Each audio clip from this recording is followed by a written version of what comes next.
जब व्यक्ति दूसरों को स्वीकार करना सीखने लगता है, तब अगला प्रश्न स्वाभाविक रूप से उठता है, मैं दूसरों से इतना दुखी क्यों होता हूँ? और गहराई से देखने पर पता चलता है कि दुख का कारण स्वयं व्यक्ति की अपेक्षाएं होती हैं।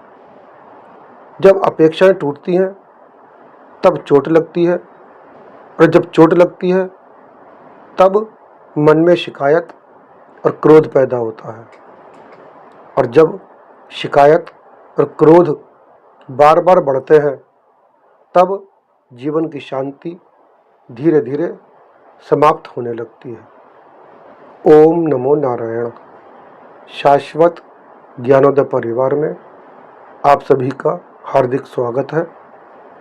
बंधुओं, पिछले 2 वीडियो क्या साधना का अर्थ केवल ध्यान है और विचारों का मतभेद स्वयं को बदलें या दूसरों को स्वीकार करें में हमने जाना कि किस प्रकार हमारे दैनिक जीवन की क्रियाएं ही साधना बन जाती हैं और कब उनकी परीक्षा होती है।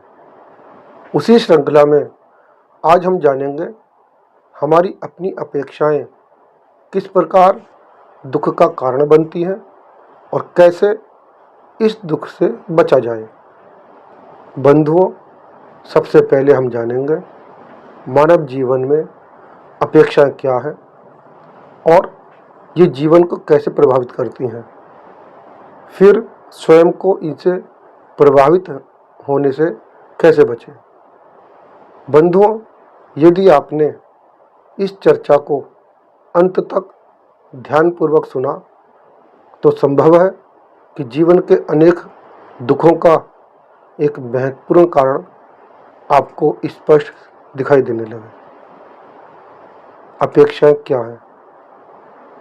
अपेक्षा एक मानसिक धारणा है जिसमें हम किसी व्यक्ति, परिस्थिति या कार्य से पहले ही एक निश्चित परिणाम की कल्पना कर लेते हैं, और जब वास्तविकता हमारी कल्पना के अनुसार नहीं होती, तब दुख उत्पन्न होता है। बंधुओं, जब हम किसी के लिए कुछ करते हैं, परिवार में परिवारजनों के लिए, मित्रता, प्यार, रिश्तों में अथवा अन्य समाज के लोगों के लिए, तब हम यही सोच रहे होते हैं कि आज हम इसके काम आ रहे हैं और समय आने पर या ज़रूरत के वक्त ये व्यक्ति हमारे काम आएगा। जैसे हम किसी को कुछ समय के लिए पैसा उधार दे दें या अपनी गाड़ी उसको कहीं जाने के लिए दे दें अथवा किसी और प्रकार का सहयोग उस वक्त बिना किसी प्रतिफल के, बिना किसी लालच के कर दें, परंतु मन के किसी कोने में यह जरूर छिपा रहता है कि वक्त आने पर ये व्यक्ति मेरे काम आ सकता है, चलो इस वक्त इसकी सहायता कर दो। बस यही सोच अपेक्षा कहलाती है। अर्थात आप सहयोग तो कर रहे हो बिना किसी प्रतिफल के, बिना किसी लालच के, परंतु मन में ये है कि व्यक्ति काम का है इसलिए इसका सहयोग कर दो, अन्यथा शायद ना भी करते। या परिवार में माता पिता को अपेक्षा कि बच्चों को 2-2, 3-3 ट्यूशन लगा दी है, अब तो इसको कक्षा में फर्स्ट आना ही है।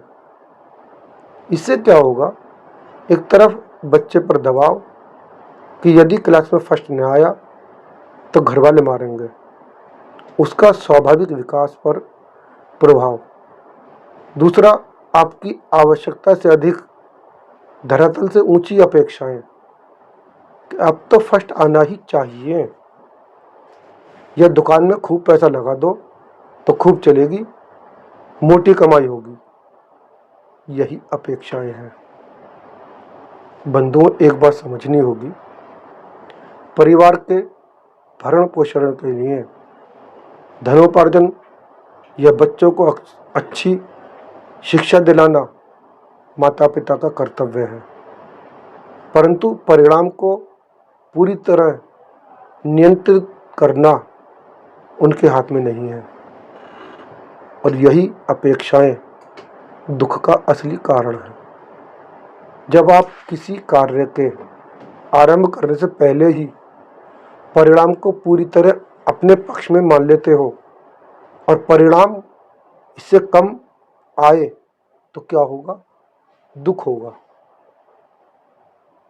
जैसे मैंने बुरे वक्त में बिना ब्याज के उसको पैसे उधार दिए थे और आज जब मेरा काम पड़ा तो मुझे बहाना बना दिया। या दुकान में मैंने तो लाखों रुपए लगा दिए, फिर भी काम हल्का चल रहा है। बच्चों को 2-2 ट्यूशन लगा दिए, फिर भी क्लास में सेकंड ही रह गए। और उसको देखो, उसके बच्चे बिना ट्यूशन के भी क्लास टॉप कर गए। फिर पति पत्नी में कहा सुनी, तुमने बच्चों पर ध्यान दिया होता ना तो बच्चे सेकंड नहीं फर्स्ट आते। घर की शांति भंग। यही है अपेक्षाओं का परिणाम, दुख का कारण, जीवन की शांति भंग होने का कारण। और ये कोई छोटी समस्या नहीं है, बहुत बड़ी समस्या है जो किसी के भी अच्छे खासे जीवन को अशांत कर देती है। अब प्रश्न उठता है, तो क्या हम किसी भी कार्य को या किसी के लिए भी कुछ भी करें तो उससे कोई उम्मीद ना रखें, ना अपने बच्चों से, ना किसी और से जिसको वक्त पर सहायता करी? क्या उसकी जिम्मेदारी नहीं बनती कि वक्त पर हमारे काम आए? हमने उससे कुछ ले लिया क्या? वगैरह वगैरह। आपका यह प्रश्न स्वाभाविक है। जब हम कुछ करते हैं तो उसके अच्छे प्रतिफल की आशा मन के अंदर होती ही है। तो फिर ये अपेक्षा तो होती ही है। हाँ, होती है। परंतु क्या? यदि इसे समझ लिया तो सब समझ आ जाएगा। भगवद गीता में भगवान श्री कृष्ण कहते हैं, कर्मण्येवाधिकारस्ते मा फलेषु कदाचन। अर्थात तुझे कर्म करने का अधिकार है, परिणाम क्या होगा ये तेरे हाथ में नहीं है, ईश्वर के हाथ में है, नियति के हाथ में है। हमारा अधिकार कर्म पर है, परिणाम पर नहीं। इसीलिए माता पिता का कर्तव्य है बच्चों को उचित वातावरण, शिक्षा और संस्कार देना। परंतु वे प्रथम आएंगे, द्वितीय आएंगे, ये जीवन में किस गति से आगे बढ़ेंगे, यह अनेक परिस्थितियों और उनके स्वयं के पुरुषार्थ पर भी निर्भर करता है। आपने यदि किसी का सहयोग किया है तो उसे केवल सहयोग रहने दीजिए, भविष्य का सौदा मत बनाइए। कौन, कब, किस रूप में और किस प्रकार आपके काम आएगा यह कोई नहीं जानता। हो सकता है नियति किसी और को आपके लिए तैयार कर रही हो। जिस प्रकार सड़क पर कोई दुर्घटना होने पर हर कोई बिना उसको जाने उसकी सहायता के लिए दौड़ पड़ता है, बिना किसी अपेक्षा के कि उसको बचाना है किसी भी तरह। उस समय सहायता का कारण मानवता होती है, अपेक्षा नहीं। बस यही सोच जीवन में हर कार्य में, सहयोग में अपनी मानवीय, पारिवारिक, सामाजिक जिम्मेदारी के समझते हुए बनाए रखें। फिर आप देखेंगे आपके दुख स्वतः ही कम हो रहे हैं। क्योंकि जीवन में कठिनाइयां तो आती ही हैं, परंतु उनका दुख कई गुना तब बढ़ जाता है जब हम वास्तविकता की जगह अपनी अपेक्षाओं से चिपक जाते हैं। अपेक्षा कहती है मेरे अनुसार चलो, स्वीकार कहता है जो है उसको समझकर आगे बढ़ो। अपेक्षा दुख का द्वार है, जबकि स्वीकार्यता शांति का। और फिर जितनी अपेक्षाएं कम होती जाती हैं उतना ही स्वीकार बढ़ता जाता है। जितना स्वीकार बढ़ता जाता है उतनी ही शांति जीवन में उतरने लगती है।